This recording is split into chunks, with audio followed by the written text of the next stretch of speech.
Evening party ಮಾಡೋಣ ಅಂತ ನಾವು ನಮ್ಮ ಕಾಲೇಜ್ಗೆ ಹೋದ್ರಿ.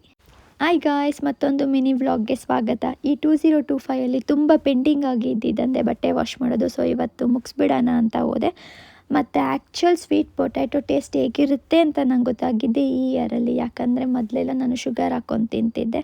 ಆಮೇಲೆ ನಮ್ಮ ಅಮ್ಮ ಹಗ್ಗ ಬಿಚ್ಕೊಂಡು ಅವಳು ಬೇಕಾಗಿರೋದನ್ನ ತಿನ್ಕೊಂಡು ಮಜಾ ಮಾಡ್ತಿದ್ಲು. ಆಮೇಲೆ ಸಂಜೆ ಹಂಗೆ ಈವ್ನಿಂಗ್ ಪಾರ್ಟಿ ಮಾಡೋಣ ಅಂತ ನಾವು ನಮ್ಮ ಕಾಲೇಜ್ಗೆ ಹೋದ್ರಿ. ಇಲ್ಲ ಗೈಸ್, ನಮ್ಮ ಅತ್ತೆ ಬರ್ಡೇ ಇತ್ತು. ಸೊ ಆನ್ ದಿ ವೇ ಹಾಗೆ ಹೋಗಿದ್ದು. ನಮ್ಮ ಅತ್ತೆ ಬರ್ಡೇ ಬಗ್ಗೆ ಹೇಳಬೇಕು ಅಂದರೆ ಅವ್ರು ಸೆಲೆಬ್ರೇಟ್ ಮಾಡ್ಕೊಳೋದು Jan 1 ಯಾವಾಗಂತ ಗೊತ್ತಿಲ್ಲ, ಆದರೆ Jan 1 ಸೆಲೆಬ್ರೇಟ್ ಮಾಡ್ಕೊತಾರೆ ಯಾವಾಗ್ಲೂ. ಬಟ್ ಈ ಇಯರ್ ಥರ್ಸ್ಡೇ ಇತ್ತಲ್ವ, ಸೊ ನಾವು ಯಾರು ನಾನ್ ವೆಜ್ ತಿನ್ನಲ್ಲ ಅಂತ ನಮಗೋಸ್ಕರ ನಮ್ಮ ಅತ್ತೆ ವೆಡ್ನೆಸ್ಡೇನೇ ಸೆಲೆಬ್ರೇಟ್ ಮಾಡಿಕೊಂಡ್ರು.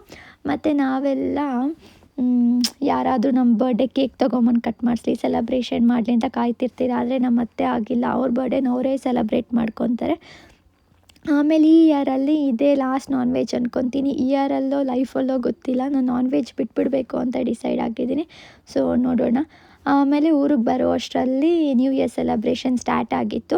ಮ್ಯೂಸಿಕಲ್ ಚೇರ್ ಆಡ್ತಿದ್ದಾರೆ ಅಂತ ಹೇಳಿದ್ರು. ಸೊ ಅದಕ್ಕೆ ಆಡೋಣ ಅಂತ ನಾನು ಹೋದೆ. ನೋಡಿದ್ರೆ ಅದು ಮುಗ್ದೋಗಿ ಇವರೆಲ್ಲ ಡ್ಯಾನ್ಸ್ ಸ್ಟಾರ್ಟ್ ಮಾಡ್ಕೊಂಬಿಟ್ಟಿದ್ರು. ಸೊ ಸ್ವಲ್ಪ ನೋಡಿ ಹಾಗೆ ನಾನು ಮನೆಗೆ ಬಂದೆ.